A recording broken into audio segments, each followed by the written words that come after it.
성경에 보면 예수님이 계신 곳에는 언제나 수많은 사람들이 모여 있었습니다. 그들은 허다한 무리와 또 아니면 소수의 제자들로 구분이 되어집니다. 이렇게 구분을 하는 데는 예수님과 자신 간의 관계의 중심을 어디에 두느냐에 따라서 나누어지게 되죠. 무리들은 자기를 중심에 두고 예수님과 관계를 합니다. 그러니까 어떤 모양으로든지 자기에게 유익이 있어서 예수님을 따라갔습니다. 이런 사람들에게 예수님이 하신 말씀이 요한복음 6장 26절 말씀입니다. 너희가 나를 찾는 것은 표적을 본 까닭이 아니라 떡을 먹고 배부른 까닭이다 라고 말씀을 하셨어요. 반면에 제자들은 예수님을 중심에 두고 예수님과 관계를 하는 사람들입니다. 이런 사람들은 주님과 함께 다니면서 자기의 유익에 결코 연연해하지 않습니다. 오히려 항상 주님의 뜻에 자신을 맞추어서 행동을 하게 되죠. 쉽게 말하면 무리들은 예수를 믿는 이유가 자기들을 위해서입니다. 자기들을 위해서 예수님을 믿는 사람들이 무리라고 할 수가 있고, 반대로 제자들은 예수를 위해서 예수를 믿는 사람들입니다. 자, 여러분은 이렇게 말씀을 듣고 나 자신을 한번 살펴볼 필요가 있습니다. 우리 담임 목사님이 무리인가 제자인가 이거 보지 마시고 말씀을 듣는 여러분 자신이 무리인가 아니면 제자인가를 살펴보십시오. 그러면 틀림없이 본인이 정답을 알게 될 것입니다. 분명한 것은 예수님이 원하는 그리스도인은 무리가 아니라 제자입니다. 오늘 본문은 예수께서 원하시는 제자가 어떤 사람인지를 아주 분명하게 보여주고 있어요. 첫째는요, 제자는 예수님을 가장 사랑합니다. 26절을 우리 힘차게 한번 더 읽어주시겠습니까? 26절 말씀 시작.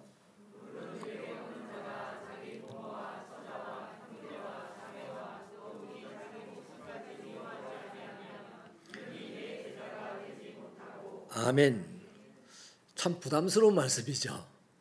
근데 이 말씀은 자기 가족을 미워하라는 얘기는 아니에요. 세상에서 어떤 것보다도 더 소중하고 더 사랑스러운 것이 있다면 제자는 예수님이라는 겁니다. 그러니까 세상의 어떤 것보다도 자기 가족들보다도 가정보다도 자기 목숨보다도 예수님이 더 사랑스럽게 느껴진다는 거죠. 제자는. 여러분 왜 그렇겠습니까? 내 가족이 중요하고 내 목숨이 중요한데 왜 예수님이 더 중요하고 예수님이 더 사랑스럽겠어요? 이유가 있습니다. 우리의 영혼에 안식을 주고 우리의 생명을 영원하게 해주시는 분은 예수님 한 분밖에 없기 때문이에요. 뭐 가족이 아무리 좋고 재산이 아무리 좋고 뭐 우리가 세상에서 취하는 것들이 아무리 좋아도 그것들은 어느 것 하나도 우리 영혼에 안식을 주는 것은 없어요. 우리 생명을 영원하게 해주는 것이 없어요. 그러니까 우리 영혼에 안식을 주고 우리의 생명에 영혼을 주는 분은 예수님 한 분밖에 없기 때문에 예수님의 제자라면 예수님이 제일 중요하고 예수님이 제일 사랑스럽다는 겁니다. 할렐루야. 세상을 사랑하는 사람은 세상 사람은 예수님이 절대 안 중요합니다. 예수님을 때려 죽이서라도 돈을 벌어야 돼요. 세상 사람은. 그런데 우리는 세상 사람이 아니고 우리 그리스도인이에요. 이게 하나님이 원하시는 그리스도인은 어때야 되냐? 예수를 제일 사랑해야 되는 거예요. 아멘이십니까? 자, 여러분. 그런데 오늘 그리스도인들이 많아요. 예수를 믿는 사람들이 엄청나게 많은데 대부분의 사람들은 예수님보다도 자기 가정을 더 사랑해요. 또 주님의 몸된 성전보다는 자기 집을 꾸미는데 대부분의 에너지를 다 소비합니다. 교회를 꾸미고 예수님 사랑하는데 자기 에너지는 손톱만큼 쓰고 나머지 모든 에너지는 다른 데 다 쓰는 거예요. 이게 현대 그리스도인들의 실존입니다. 그래서 주여 주여 하는 사람은 많은데 예수님에게 응답받은 사람은 거의 없어요. 기도하는 사람도 엄청나게 많은데 응답받는 사람이 없어. 예수님은 다 압니다. 예수님은 자기를 사랑해서 기도하는 사람에게 응답해줘요. 세상을 사랑해서 그것을 위하여 예수님께 기도하면 예수님이 응답해 주시겠습니까? 응답해 주신다면 예수님이 아닙니다. 인정하시면 아멘. 남편을 잃고요, 혼자서 아들 하나를 키우는 아주 신실한 한 여성 신도가 있었습니다. 근데 뭐 혼자 사니까 뭐 주님이 제일 좋은 건 당연하죠. 그래서 주님 의지합니다. 주님 사랑합니다. 내 평생 주님밖에 없어요. 주님 내 목숨보다도 더 사랑합니다. 늘 이렇게 주님에게 기도하고 주님을 섬기던 대단한 신앙인이었습니다. 그런데 어느 날부터 갑자기 마음이 답답해지고 예배를 들어도 별로 기쁘지가 않고 또 주님을 믿는다고 신앙 고백을 하고 기도를 해도 평안이 별로 오지도 않고 그래요. 그래서 이상하다, 왜 이럴까 고민을 하다가 이제 날 잡아서 하나님께 기도를 드렸습니다. 하나님, 내가 하나님을 열심히 섬기고 주님을 의지하고 살아가는데 왜 요즘 이렇게 답답하고 기쁨이 없고 평안이 없는지 모르겠어요. 어떻게 하면 좋아요 하고 하나님께 기도를 드렸더니 하나님이 대번의 마음에다가 이런 음성을 들려주신 거죠. 너는 아직도 나에게 바치지 않는 것이 있구나. 이런 거예요. 그래서 이 부인이 아니 하나님, 내가 나만큼 하나님께 많이 바친 사람이 어디 있습니까? 나만큼 시간을 몸을 하나님께 들어서 봉사하는 사람이 우리 교회에서 어디 있습니까? 근데 답도 없이 그냥 하다가 나왔어요. 집에 와서 고민에 잠겨 있는데 아들이 이제 집에 들어온 거예요. 그래서 이제 아들에게 그 하소연을 합니다. 얘야, 내가 요새 이렇게 답답하고 평안도 없고 기쁨도 없어서 하나님께 기도를 드렸더니 하나님이 내 마음에 들려주는 음성이 있었는데 참 기가 막힌다야. 뭔데요? 하나님이 나보고 네 아직 나에게 안 바친 게 있어 그래. 도대체 내가 뭘 더 바쳐야 되니 얘야? 이렇게 물었어요. 그때 아들이 조심스럽게 이제 한마디 끄집어냈습니다. 어머니, 제가 얼마 전에 아프리카 선교사 지원서를 냈습니다. 그래요. 그래서 이 어머니가 그 말을 듣자마자 안 된다, 그것만은 안 된다, 너는 안 되지, 이런 거예요. 그리고 교회에 달려갔습니다. 하나님 기도를 합니다. 하나님, 어쩌자고 하나밖에 없는 내 아들을 데려갈랍니까? 내 아들만큼만 내 곁에 있게 해주세요. 돈도 싫고 다 싫은데 내 아들만큼은 내 곁에 있게 해주세요. 이렇게 기도를 드린 거예요. 여기까지가 제가 들려드릴 이야기인데, 냉정하게 말하면 하나님의 말씀이 틀리지는 않을 거 아닙니까? 냉정하게 말하면 하나님보다 아들을 더 사랑했다. 너는 아들을 내게 안 줬다. 아들이 너에게 우상이었다. 이 말이었던 거죠. 사랑하는 여러분, 제자는요, 예배를 아주 열심히 출석하여서 드립니다. 봉사도 엄청나게 열심히 합니다. 헌금도요, 빚을 낼 정도는 아니지만 헌금도 최선을 다해서 합니다. 그게 제자예요. 마땅하죠. 그런데요, 중요한 것은 그보다도 더 훨씬 더 중요하고 훨씬 더 기본적이고 훨씬 더 필수적인 것이 있어요. 예수님을 사랑하는 겁니다. 오늘 현대 그리스도인들 중에 예수 사랑하지 않으면서 예수는 사랑했다 치고, 사랑한다 치고 예배드리고, 사랑한다 치고 기도하고, 사랑한다 치고 봉사하고, 사랑한다 치고 선교하는 사람들이 너무 많아요. 거기 예수가 없어요. 그래서 답답합니다. 선교를 엄청나게 했는데도 답답하고, 기도를 엄청나게 했는데도 응답이 안 돼. 없어요. 기쁨도 사라지고 평안도 사라지고 답답함만 오는 거예요. 기본입니다. 예수 사랑부터 해야 됩니다. 예수 사랑이 가장 먼저입니다.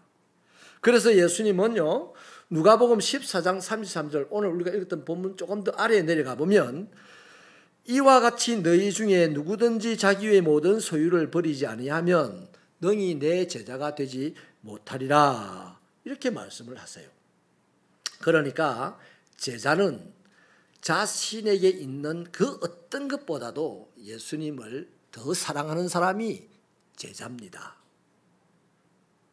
두 번째는요, 제자는 날마다 자기 십자가를 지고 주님을 따라갑니다. 27절 말씀을 우리 힘차게 읽어봐 주시겠습니까? 시작.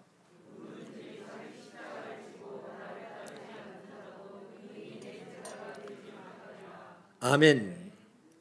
김동길 교수님께서 옛날에 어떤 글에서 이런 일화를 소개를 했었습니다. 뭔가니 자기 앞에 나타난 한 여학생이 예쁜 목걸이를 다 이렇게 걸고 나타난 거예요.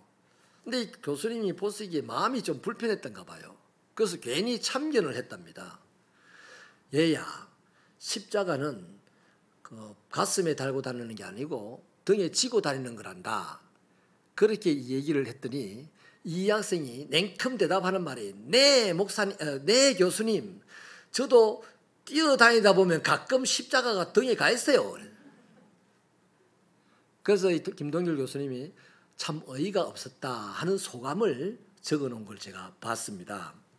여러분, 십자가라는 거는요, 내 기분이 내키거나 설교 듣고 감동을 받아가지고 한번 지고 가는 것이 아니에요. 십자가는 내가 죽는 날까지 매일 지고 가야 되는 것이 십자가입니다. 또 있습니다.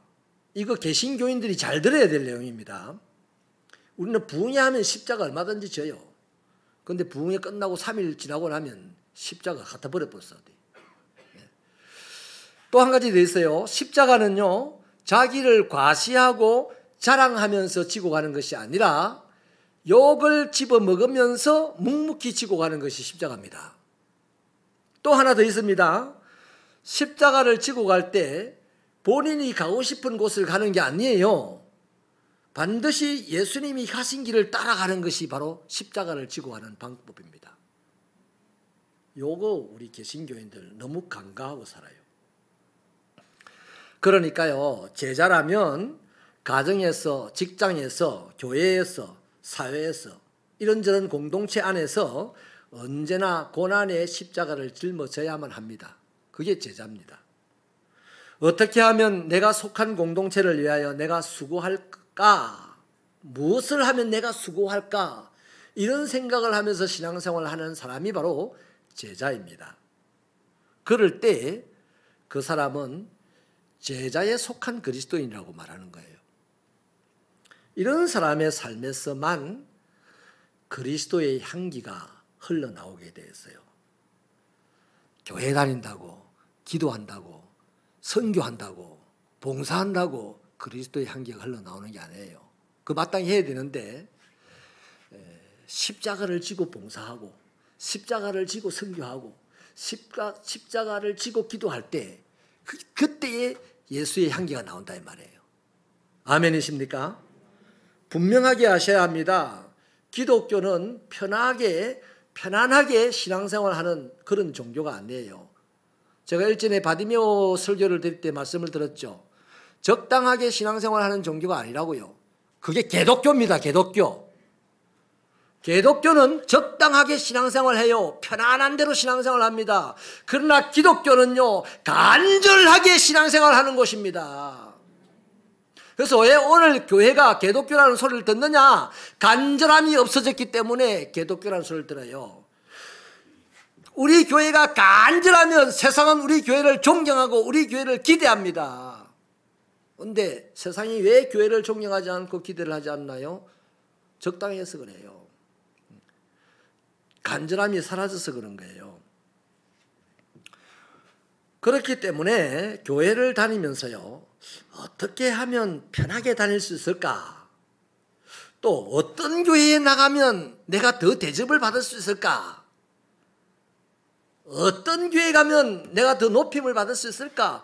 이런 생각을 하면서 신앙생활을 하는 사람들은 어떤 사람들이냐면 바로 자기 중심적인 생각으로 신앙생활을 하는 사람들이에요. 그래서 무리에 속한 그리스도인입니다. 대부분이 이런 사람들이에요. 이런 사람들의 신앙생활에는요, 반드시 나타나는 현상이 있어요. 뭐냐면 그 사람의 신앙생활을 하는 곳에, 다시 말하면 그 사람이 봉사하는 곳에, 그 사람이 기도하는 곳에, 그 사람이 예배하는 곳에, 그 사람이 선교하는 곳에 하나님의 슬픔이 나타나요. 그리고 그 사람이 있는 곳에 세상에 어떤 것이 나타나냐, 우환이 막 드러나요. 아니, 내가 그리스도인인데 내가 있는 곳에 세상에 우환이 일어나고 내가 있는 곳에 하나님의 슬픔이 나타난다는 거, 이 말도 안 되는 얘기 아닙니까? 근데 이런 일이 일어난다니까요. 무리에 속한 그리스도인이 있는 곳에는요, 나타날 것이 하나님의 슬픔과 세상의 우환밖에 없어요. 오늘 이 세상에요, 세상에 깡패들이 많아서 세상 정치가 악해서 우환이 일어나는 것이 아니고요, 이 세상에 하나님이 세운 교회가 없기 때문입니다. 이 세상에 하나님을 제대로 믿는 하나님의 백성이 없기 때문에 세상에 우환이 일어납니다. 온 세상이 시궁창 같다 할지라도 하나님의 사람 한 사람이 있으면 그곳은 향기로 진동하는 곳이 될 줄로 믿으시면 아멘입니다. 너무나 중요한 얘기죠. 세 번째는요, 제자는 자기를 부인합니다.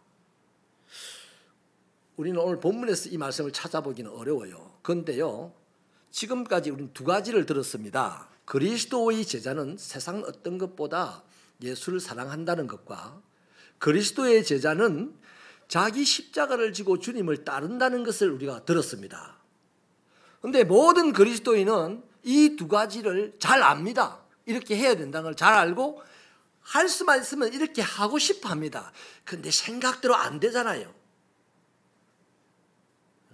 다 알아요. 예수부터 사랑해야 되고 십자가 지고 가야 된다는 걸 알고 그렇게 살고 싶은데 마음은 그런데 생각은 그런데 실제로는 그렇게 안 살아져요. 그게 그렇게 어려워요. 왜 그렇겠습니까? 너무 어려운 것이라서가 아니고요, 나를 부인하지 않고 예수를 믿으니까 그게 어려운 거예요. 나를 부인하면 예수부터 사랑하는 사람이 자연이 됩니다. 나를 부인하면 십자가 넉넉히 즐거이 지고 갈 수 있습니다. 그런데 예수님은 믿어요. 내 자신을 위해서 믿어요. 그러니까 십자가는 안 져. 왜? 자기를 부인하지 못하니까. 자기 중심적으로 신앙생활을 하니까 예수도 믿고 돈도 믿고 예수도 믿고 인간관계도 믿고 이렇게 살아가니까 그 사람의 삶에는 하나님의 능력 같은 게 안 나타난다는 거죠. 그래서요, 딱 필요한 것, 내가 예수를 제일 먼저 사랑하고 내게 주어진 십자가를 지고 가려면 반드시 우리는 자기 부인을 해야 합니다. 그래서 우리가 주일학교부터 기를 때요, 어린 아이들부터 자꾸 자기 부인하는 걸 길러줘야 되는 거예요. 그 예배 그 백날 들어봐야 소용이 별로 없어요. 그런 훈련을 시켜야 됩니다. 어린 아이에게 나의 힘으로 안 되는 것이 있다는 것을 가르쳐야 돼요. 할 수 있다 하시니는 나의 능력 주 하나님, 그거는 하나님이 할 수 있는 거고, 그 노래 불러놓고 지도 할 수 있다고 생각하는 그게 착각이다 이 말이에요. 지는 못해. 사람은 못해. 차라리 불러요. 할 수 없다, 할 수 없다, 나는 안 돼. 그걸 불러야 돼. 그 사람에게 하나님이 내가 있잖아 이렇게 말씀을 하시는 거예요. 이해가 되시면 아멘. 자, 여러분, 그래서 예수님은 마태복음 16장 24절에서요, 또 그리고 마가복음 8장 34절에서 본문과 동일한 내용의 말씀을 하시면서 하나를 더 덧붙여서 말씀을 합니다. 이렇게 말하죠. 누구든지 나를 따라오려거든 자기를 부인하고 자기 십자가를 지고 나를 따라야 한다, 이렇게 말씀을 하세요. 그러니까 네 십자가를 질래? 네 나를 따라올래? 내 제자가 될래? 그럼 네를 부인해라 이 말입니다. 자기를 부인하지 않고는 십자가도 질 수 없고 예수 사랑도 할 수 없어요. 마음밖에 없어요. 마음밖에. 여러분, 우리들의 삶의 자리에는요, 날마다 수없이 많은 상황들이 예수님을 사랑하지 못하고 십자가를 지지 못하게 하는 그런 합리적인 이유들을 제공합니다. 예수 십자가 지고 싶고요. 사랑하고 싶은데 상황이 그렇지 못하게 하는 것들이 비일비재합니다. 대부분이 그래요. 대부분이. 그래서 나를 부인할 때 그것과 아랑곳 없이 십자가 질 수 있고 예수 사랑할 수 있다는 말씀입니다. 여러분, 이런 차원에서 우리는 갈라디아서 2장 20절을 날마다 가슴에 새기고 매일같이 딱 끄집어내놓고 내가 이 사람 맞는가 확인해야 됩니다. 그게 무슨 말씀입니까? 우리 스크린으로 한번 같이 읽어볼까요? 스크린 보시고 시작. 내가 그리스도와 함께 십자가에 못 박혔나니 그런즉 이제는 내가 사는 것이 아니요 오직 내 안에 그리스도께서 사시는 것이라. 이제 내가 육체 가운데 사는 것은 나를 사랑하사 나를 위하여 자기 자신을 버리신 하나님의 아들을 믿는 믿음 안에서 사는 것이라. 바울의 고백이죠. 바울의 이 고백은 제자 그리스도인의 가장 강력하고 분명한 정체성을 보여주는 고백입니다. 사실요, 그리스도인이라면 예수님을 영접하는 순간부터 자기 지식이나 자기 의지나 자기 힘으로 살 수 없어요. 예수님을 딱 자기 몸 안에 모신 순간부터는요, 예수의 의지로 예수의 능력으로 살아야 되는 사람이 그리스도인입니다. 이것에 대한 진정한 인정이 있어야만 우리는 올바로 신앙생활을 할 수 있습니다. 그런데 보통 그러죠. 예수 이름으로 뭐 이런 노래를 하지만 세상 살아가는 방식이 전부 다 지가 배운 경험이나 지식 가지고 살아가는 거예요. 그래서 예수님 믿지만 예수님과 동떨어진 이 생활 패턴을 우리들이 갖고 있다는 얘기죠. 지금 저와 여러분에게 주어진 생명요, 우리가 가지고 있는 이 직업, 우리가 가지고 있는 물질, 뭐 권력, 지위, 또 가족, 자녀, 이 모든 것들이 누가 주신 것입니까? 우리 하나님이 주신 것이라고 고백하고 있지 않습니까? 그런데 그것을 왜 여러분 마음대로 써요? 하나님이 주신 것이라면 하나님에게 당신이 쓰시라고 내어드려야 되잖아요. 그것이 바로 성경에서 말하는 범사의 여호와를 인정하는 신앙이고 자기를 부인하는 신앙입니다. 내게 있는 돈 내가 써도 돼. 그런데 나를 부인하는 사람은 내가 안 쓰고 하나님이 쓰십시오라고 되는 겁니다. 이것이 바로 자기 부인하는 신앙이다 말이죠. 그래서 여러분, 공동번역이나 이 현대어 번역에서는요, 자기 부인하는 단어를 더 확실하게, 더 리얼하게, 더 분명하게 번역을 하는데 뭐라고 번역하냐면 버렸다 이렇게 합니다.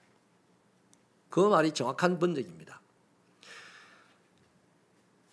나 이 죄 가운데 흘러 넘쳐 살던 이 인생 버려야 돼. 내 안에 내가 모신 완벽한 예수님이 살아야 돼. 맞습니까? 내를 안 버리고 우리는 보통 나도 갖고 있고 예수도 갖고 있고, 예수가 좀 거추장스러우면 나를 탁 드러내고, 예수가 필요하면 예수를 탁 드러내고, 양다리 걸치고 어디 갔다가 세상 이게 자꾸만 거리가 멀어지면 다리 찢어지고 끝나버리는 거지. 이게 대부분의 그리스도인들의 삶의 모양입니다. 그래서 답답하고 힘든 거죠. 20세기 최고의 복음 전도자인 D.L. 무디 목사님이 자기가 예수 믿고 이렇게 했습니다 하는 그 고백서를 쓴 게 있는데요. 제가 간단하게 하나 읽어드릴게요. 전에는 내 소원이 축복이었다. 그러나 지금은 주님 자체가 축복이다.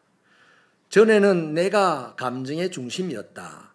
그러나 지금은 말씀이 나의 중심이다. 전에는 내가 쉬지 않고 달라고만 하였다. 그러나 지금은 쉬지 않고 찬송을 드린다. 전에는 내가 주님을 사용하려 하였다. 그러나 지금은 주님이 나를 사용하시기를 원하여 나를 드린다. 그렇습니다. 이게 바로 제자 그리스도인인데, 전에의 나를 포기하고 전에의 나를 버리고 전에의 나를 부인하지 않는 한 지금의 예수를 내가 모시고 살 수 없다는 거예요. 말씀을 마칠게요. 우리는 편안하게 신앙생활을 하려고 하는 경향이 있습니다. 여기에서 벗어나지 않으려고 합니다. 그래서 허다한 무리 그리스도인에 포함되어 있을 가능성이 많아요. 그러나 그 사람의 인생의 결국은 어떠냐? 끝내 하나님의 역사를 구경만 하다가 본인 인생은 허망하게 끝이 납니다. 반대로요, 제자의 삶은요, 좀 불편해요. 힘들기도 하고 고통스러울 때도 때로는 있습니다. 그래서 그 수가 별로 많지도 않습니다. 하지만 그들에게서만 예수의 영광이 나타나고 예수의 향기가 나타나고 하나님의 나라가 세워지게 되는 것입니다. 바라건대 은혜 없는 허다한 무리에 속하지 마시고 빨리 빠져나오십시다. 대신에 주님을 기쁘시게 하고 주님의 능력이 나타나고 주님의 영광이 나타나는 제자 그리스도인의 속에 우리가 빨리 들어가십시다. 세상 모든 교회가 다 그냥 허다한 무리에 들어가 버렸다 할지라도 지금 그래요. 거기가 우리 교회는 거기서 빠져나오자고요. 이것이 또 한 번 거듭나야 될 사건입니다. 거기서 빠져나와가지고 이제 우리 모두는 제자 교회가 되어서 예수님의 기쁨이 날마다 흘러넘치고 이 세상 사람들이 우리 때문에 행복해지는 그런 세상을 만들자 이 말입니다. 도와주시겠습니까? 그러려면 제자 돼야 돼요. 제자는 예수님을 제일 많이 사랑합니다. 제자는 공동체를 위하여서 고난의 십자가를 집니다. 제자는 자기를 부인합니다. 기도하시겠습니다.